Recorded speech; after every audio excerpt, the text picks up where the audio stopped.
Hello, this is Antoine Garth at garthastro.com.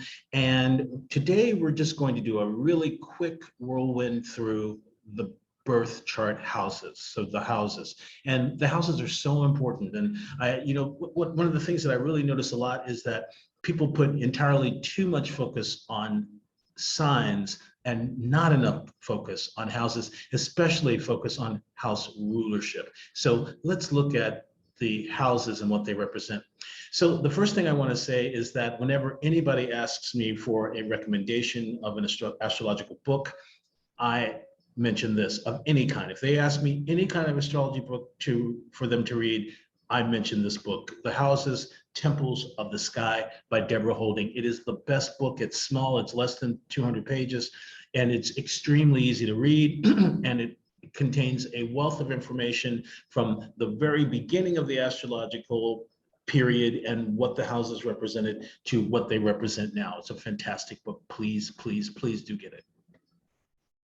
Okay, so it's important to understand that planets represent the energies that we're working with, right? Remember, every planet has its own specific significations, and so, and also its own specific significations by house sign, house placement and sign placement and house rulership. I'm going to say it one more time. So planets have their own specific significations, like Jupiter represents wealth, but planets also have significations as per the houses that they rule. And those are the two most important things that we want to kind of think about. And then houses, okay, so which brings us to houses. Houses represent the areas of life that activate that planetary energy. So that means that when planet A is in house A, it not only activates the significations of planet A, right? So not only does planet A show themselves in that particular area of life, but so also do the houses that are ruled by planet A show themselves in that house. So to use Jupiter as our example, if Jupiter is ruler of the second house and it's in the first house, that's a very interesting and powerful connection that has something to do with not just Jupiter and wealth, but Jupiter and wealth and money, depending on the sign and the other aspects or indicators to see what's going on with Jupiter. So just a way of looking at these things. There's the planet in a house, and then that planet also rules houses, and all of those things have to come together. This is what an astrology chart would have looked like, as well, certainly during the period that I'm studying, which is the 12th, 13th century, and even earlier, and probably as late as the 17th century. You would have seen a chart like this. And this is, I like it because this is one of the beginning pages of Deborah Holding's book. And I like it because it just has one little keyword for each. So life is the first house, wealth the second, brothers the third. And in our last video, when we were talking about just say no to the zodiac alphabet, we talked about some of these things. Parents is what they use for the fourth, although the father was usually indicated. The fifth is children. The sixth is health. This is the only one I don't like because the sixth is the house of illness and infirmities. And so health is actually here in the first house. Marriage, the seventh, death, the eighth, travel, the ninth, honors, the 10th. So they're using honors. So any kind of honor or award or high rank would represent the 10th. Friends, the 11th, enemies, the 12th. Now friends is definitely an older thing, but there's, as you'll remember from our last video, we talked about some of the other things that are connected to the 11th house, and then enemies for the 12th. Those are all, for the most part, those are pretty usable. I mean, if you wanted to just kind of have a quick keyword to think about, but this one gives us a little bit more information and allows us to go into a little bit more depth about it. So on the outside here are almost all the ancient Greek terms for the houses. So helm, it was called helm by the ancient Greeks. And so gate of Hades, goddess, all of that stuff, this is all Hellenistic terminology. So helm is the first house, life, remember it was life in that other one, body, that is the most important thing about the first house. The first house is how we go about identifying the person. And that's how we identify the person in any kind of chart. In a horary chart, the person asking the question is the first house. In an electional chart, the person trying to make whatever thing happen is the ruler of the first in the first house. So important thing, whenever you're looking to find yourself in the chart, you're not looking at the sun as per this ancient technique. You're looking at the ascendant and the ruler of the ascendant, which will give you a much more specific and interesting significator for self. Livelihood and possessions for the second house, finances, livelihoods, and possessions. Now, it's important to also understand or to remember or recognize that the ancients believed that the part of fortune was a more important financial significator than the second house. That it was the main significator for financial success. So that's something to just kind of keep into account. And then goddess, notice that, and we'll also look at how this is called a gate of Hades, the second house. So the second house is called a gate of Hades because the second and the eighth house were the eighth house was epicataphora, where you fell into the underworld. And the second house was the anaphora, where you came out. So the second house, that's why it was called a gate of Hades. This is called an active, which is another word for the eighth, but it was also a gate of Hades. Goddess, third house is goddess, which makes it the joy of the moon. First house was the joy of Mercury, because the first house represents skill and ingenuity and talent. But the fifth house, the third house is goddess, and it is the joy of the moon. And it is primarily the house of siblings and relatives.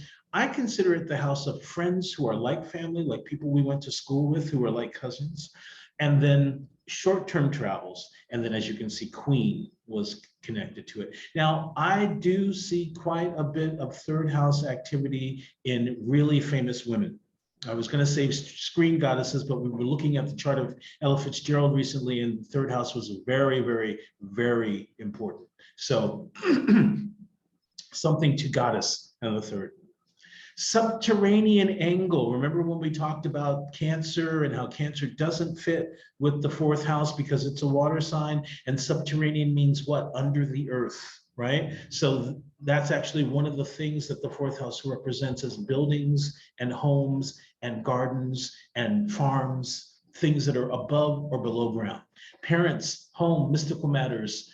Oh, because mystical matters, because the fourth house is the house of secrets. And like I said in the last video, parents, but specifically the father. There are situations that I have found where it represents the mother, the fourth house. When the moon or the Venus is in the fourth, it almost always represents a matriarchal culture or being raised by a female parent.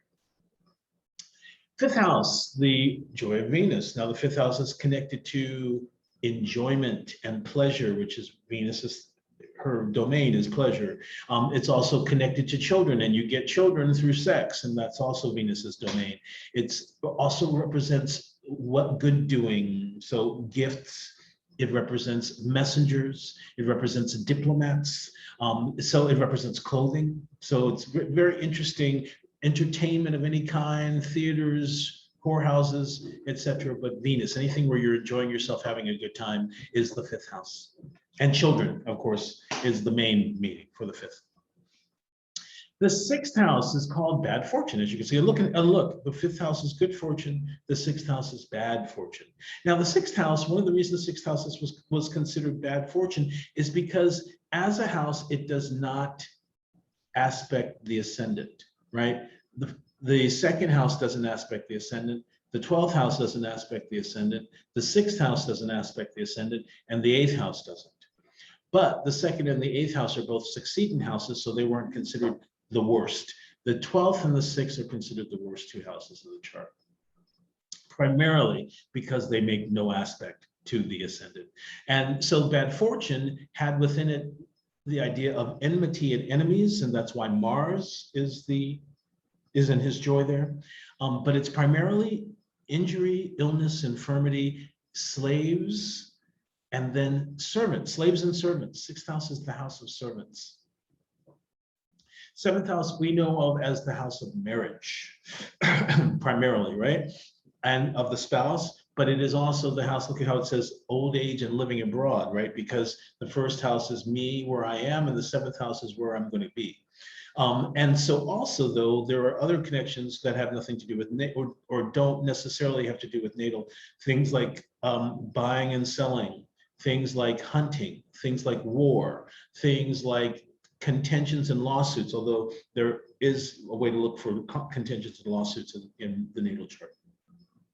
So the seventh house contains a plethora of thieves, this whole thing around theft and thievery, seventh house. Inactive house, and it's called the setting angle, which makes sense. Now, also death was connected to the seventh because that's where the sun goes down and is no longer seen. And the sun is the representative of life. Sun represents life and vitality.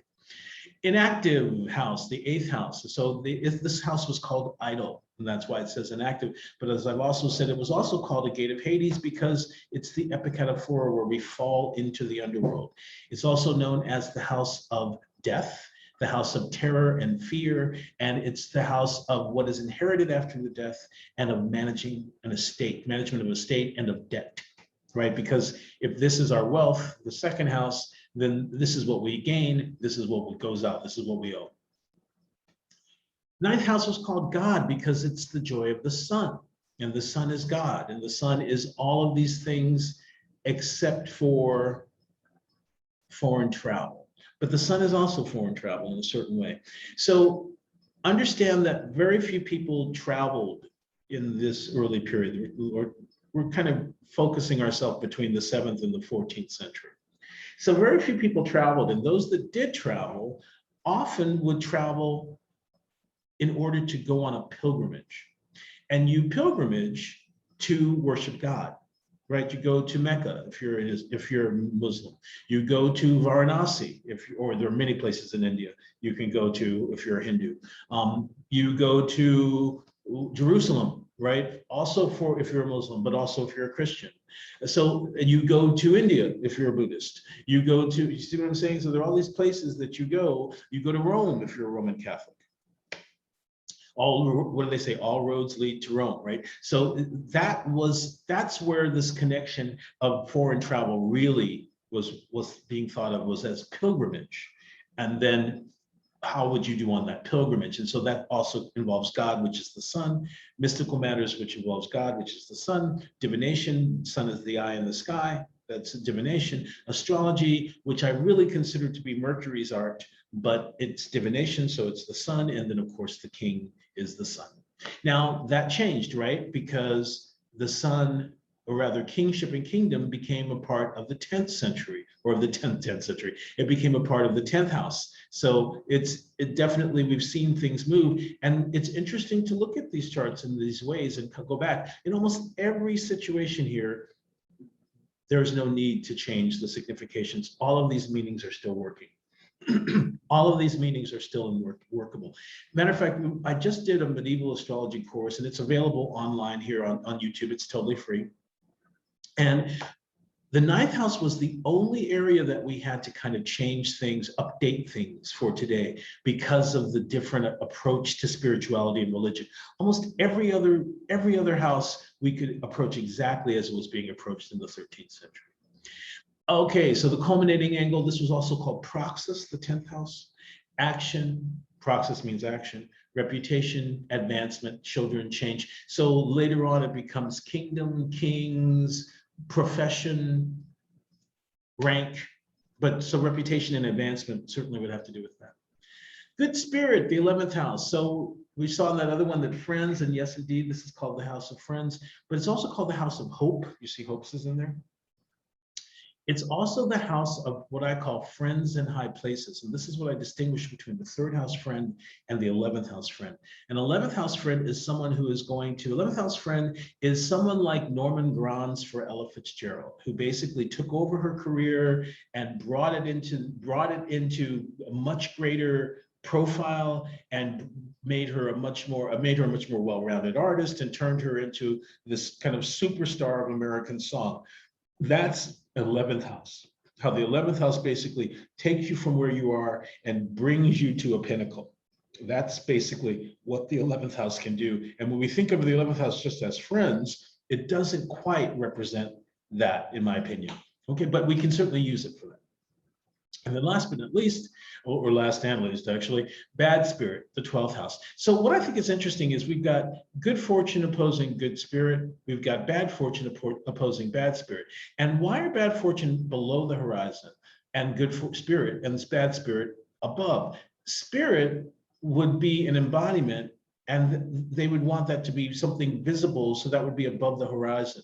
Fortunes happen, right? A good thing happens. Luck is a lady tonight, and we get double sixes, and boom, we hit the jackpot. Or luck is not a lady tonight, and we get snake eyes, and boom, we don't have rent for this month. So that doesn't have anything to do with a person or personification, whereas, and it can happen in a secret way that we don't have any control over. So the good fortune and bad fortune, whereas bad spirit and good spirit are embodiments that can often be seen. Of course, the bad spirit, the 12th house is the house of unseen enemies, right? So we see that enmities, suffering, weakness, danger, isolation, labors, isolation, unseen enemy, and the most important, self-undoing. Stuff in the 12th and the ruler of the 12th can contribute to our self-undoing. There are the things, kind of the blind spots in us, or the self-talk that sabotages us. So important. 12th house, self-undoing. So that is our whirlwind tour of the houses. Of course, if you have any questions, feel free to put them in the comments section, and like and subscribe. And thank you very much.